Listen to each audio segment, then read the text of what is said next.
The man at the center of this has never once played the lottery. He thinks it's irrational, a tax on people who are bad at arithmetic.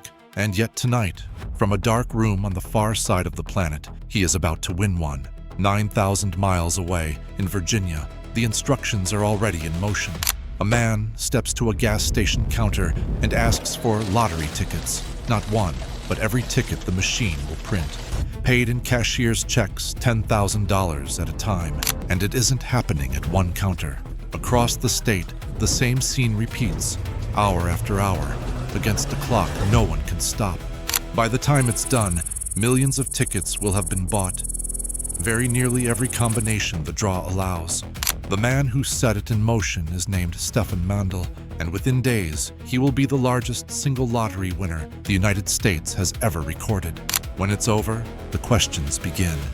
Agencies on 2 continents, 4 years of subpoenas, every ticket read, every check traced to its source. They were certain no one simply wins the lottery on purpose. They were wrong, and they would never prove otherwise. Because the strange thing was never how he got in. It's that the door had been standing open the entire time. He was simply the one patient enough to walk through it. To understand a door, it took one man 27 years to reach. You have to go back, before Virginia, before the math, to a kitchen table, in a country no one was allowed to leave. By the mid-1960s, the country he lived in had quietly become a room with no way out. Romania had locked its doors one by one. What you could read, what you could earn, where you could go, who was listening when you spoke. There was one way through a border like that. Money, and not the kind a man on a clerk's wage would ever hold. He was a Jewish economist trapped in a sealed country, and the arithmetic of escape never closed. He had come through the war as a Jewish child in hiding, and grown up in a home where his father kept the books, so the first language he ever truly learned was the language of numbers. Where others saw a wall, he had been trained since boyhood to look for the equation. He was no one powerful.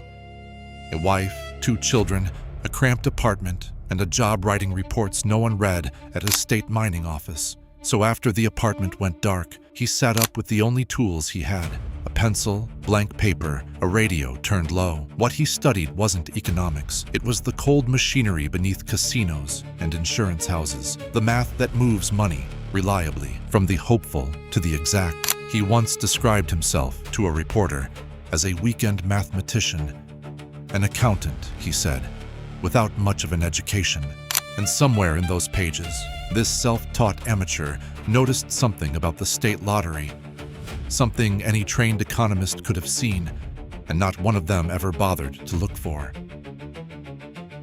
Strip away the dream, and a lottery is simply a tax, the only one people line up to pay willingly, and most often, it's the ones who can least spare the money who pay it. Every coin dropped at every counter flows, in the end, in the same direction, away from the hopeful and toward the state. It is the most dependable money a government will ever collect. The mechanics are simple. You choose your numbers and the possible combinations run into the millions, sometimes 7 million, sometimes far more. And the arithmetic underneath is quietly brutal. For every dollar that goes in, only about half ever comes back out. The player loses by design. The house here is the government. But sometimes, nobody wins. The prize isn't claimed, so it rolls into the next draw, and the next, swelling, week after week, toward a strange and very specific line. At that line, the lottery stops being a gamble at all. It becomes a purchase. Own every combination, and you are holding the winning ticket before a single number is ever drawn. None of this was Stefan Mandel's to discover. It was no one's secret. The idea had been sitting in the open for 3.5 centuries. 2 Frenchmen laid the foundations of probability in 1654, trading letters about how to fairly split the stakes of a game cut short. And in doing so, they wrote the math that now runs the modern world. The same equations sit today inside every casino, every insurance company, every pension fund on Earth, moving money quietly and reliably, exactly as they were designed to. Every actuary is trained in it. Every quant knows it cold, It has been printed in plain language, in ordinary textbooks, for over 100 years. So if the key was lying out in the open, known, published, taught, then the only real question is why no one had ever simply picked it up. Because knowing a door is unlocked and walking through it are not the same thing. Between them lies a gulf most people never cross. To buy every combination, you would need millions in cash. You would need to print millions of unique tickets, one by one. You would need to carry them to thousands of counters and feed them through by hand inside 72 hours. Couriers, accountants, lawyers, stacked upon lawyers. You would need to build an entire company for a single weekend's work. The people who designed the lotteries understood every line of this. They simply assumed that no human being would ever be obsessive enough, patient enough, and precise enough to actually do it. They were about to be proven wrong. The mathematics was sound. The problem was that owning every ticket took a fortune, and he had a pencil, a notebook, and a few dollars a month. So he asked a sharper question. What if you didn't need every combination at all? Only a few hundred, chosen so precisely that they locked in almost the same reward for a sliver of the price.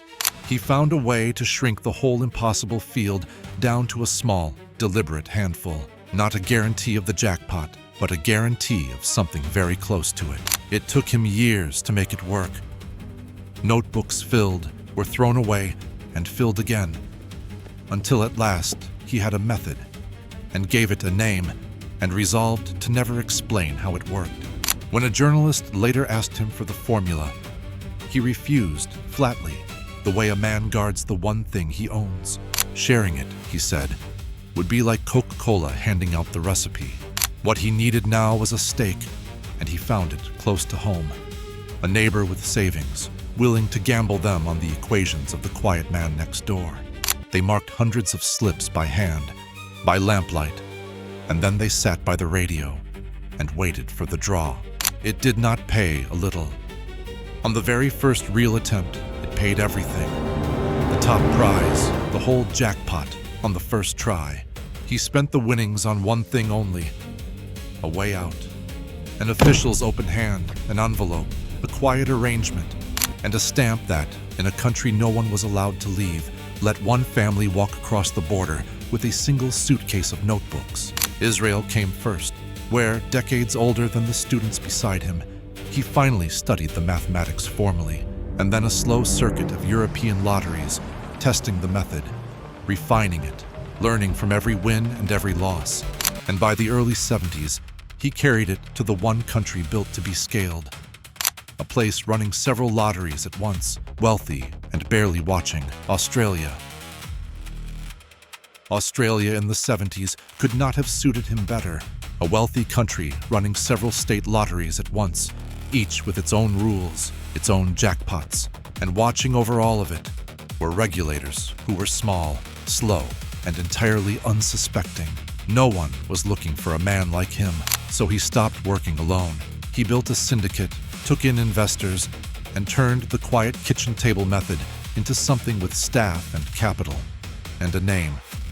The International Lotto Fund. And this time, he wasn't shrinking the field to a clever few hundred. When a jackpot crossed his line, he bought the whole thing, every combination there was. It took an operation, warehouses, computers, banks of printers, couriers, lawyers, a machine that could mobilize the moment the numbers were right.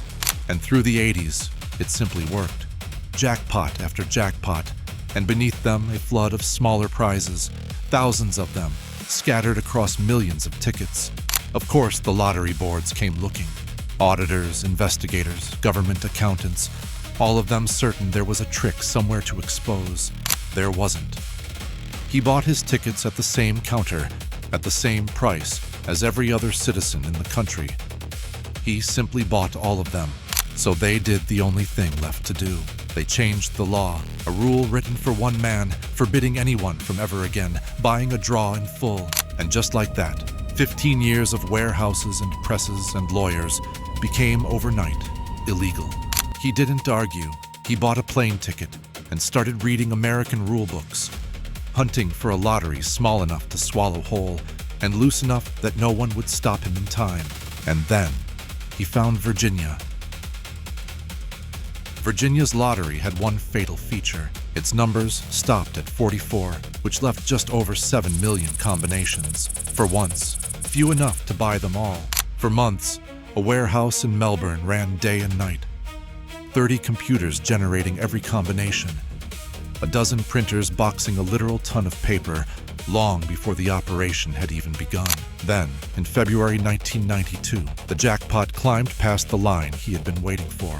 The plan, ready for months, went live with a single phone call. A ton of tickets flew to a quiet office leased weeks earlier in Norfolk. Dozens of couriers, most of them accountants, chosen because they could move cash and stay calm, landed on staggered flights. On the ground, one organizer held the entire map, roughly 125 stores, a courier, and a thick stack of cashier's checks assigned to each. And the routine never changed. Counter, slips, check, wait, box, drive, repeat across the state, terminal after terminal, faster than the machines wanted to go. To some clerks, it meant nothing at all. A few understood and were frightened. Others simply poured the coffee and watched a stranger buy the lottery by the carton. Then, with the clock under 36 hours, it nearly broke. One of the state's largest chains refused outright. Their machines couldn't keep up, and 700,000 combinations fell suddenly out of reach. From Australia, on the phone, he did not stop. He redirected couriers, recalculated coverage on the fly, and pushed the rest through the night. By Saturday, they had covered all but a sliver, and somewhere in that unbought sliver, the whole fortune might still fall. That night, the Virginia lottery drew its 6 numbers, live in front of the state, and every one of them landed on a ticket he already owned. $27 million, plus a small fortune in lesser prizes, scattered across millions of tickets. From a desk in Melbourne, by telephone, he had just won the largest single lottery prize ever recorded. And then, Virginia refused to pay him. They withheld the money because they were certain, absolutely certain, that something was wrong. They simply could not say what. So Mandel did the most ordinary thing imaginable. He took them to court. He won, and they paid. But the larger question would not die. Agencies across 3 countries spent 4 years tearing the operation apart.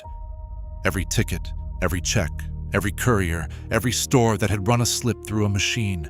And at the end of all of it, the answer was almost insulting in its simplicity.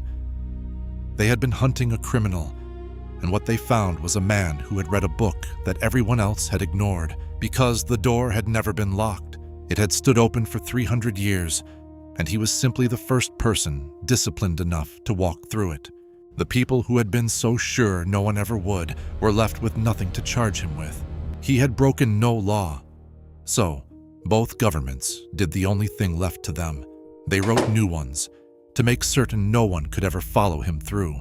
And yet, it did not end in triumph. The later ventures fell apart. Within a few years, he was bankrupt, and some of the people who had funded him felt they'd been handed a fraction of what they were promised, while the man with the notebooks kept the rest.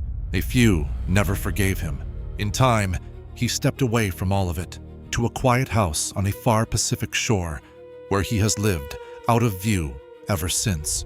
14 wins, across continents, and not a single conviction for the method itself. As for exactly how those 4 notebooks chose the numbers, he never told a soul, not the investigators, not the journalists, not in 30 years. Giving that away, he said, would be like handing over the recipe, and then he closed the book for good.